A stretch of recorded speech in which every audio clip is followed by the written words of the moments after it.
வணக்கம். பஞ்ச பாண்டவர்கள் ஐவருள் மூத்தவன் நீதி நேர்மைக்கு பெயர் பெற்ற தருமன்.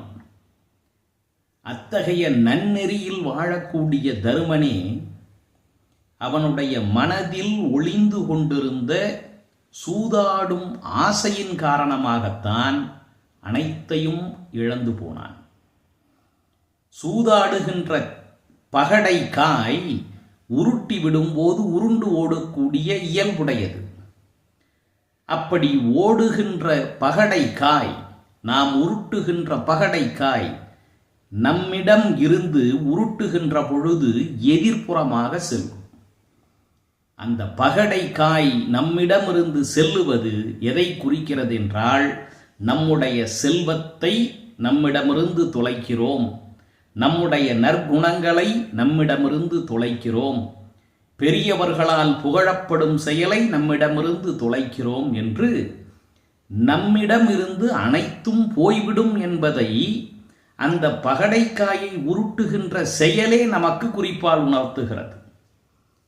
எவன் ஒருவன் உருண்டு ஓடுகின்ற இந்த பகடையை கொண்டு ஆடுகின்ற சூதாட்டத்தின் மீது அளவு கடந்த விருப்பத்தோடு அதை தொடர்ந்து செய்கிறானோ, அவனிடம் இருக்கக்கூடிய பொருட்செல்வம் அனைத்தும் வீணாய் போய்விடும் என்று வள்ளுவர் மிக கடுமையாக எச்சரிக்கின்றார்.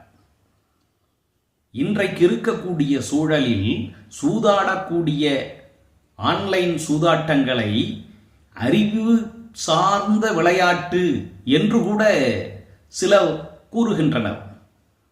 சூது என்பது தீது, முடிந்தது, அவ்வளவுதான். அதிலே நாம் நியாயம் கற்பிப்பது என்பது நம்முடைய தவறுகளை நாமே சமாதானம் செய்து கொள்வது போல. சூது என்ற அதிகாரத்தில் வள்ளுவர் கூறுகின்ற நன்னெறி உணர்த்தும் குறள், உருளாயம் ஓவாது கூறின் பொருளாயம் போய் புறமே படும். நம்மிடமிருந்து பொருட்செல்வம் உட்பட அனைத்தும் புறத்தே போய்விடும். அந்த எச்சரிக்கை இருக்க வேண்டும்.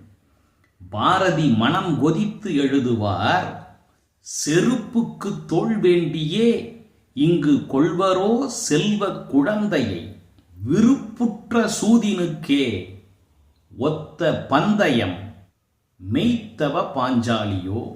1000 தருமங்களை 1000 நீதிகளை உணர்ந்த தருமன் சூதாடுதல் என்ற ஒரு தீய பழக்கத்தின் காரணமாக என்னவெல்லாம் இழந்தான் என்பதை மகாபாரதம் நமக்கு படிப்பினையாக உணர்த்துகிறது.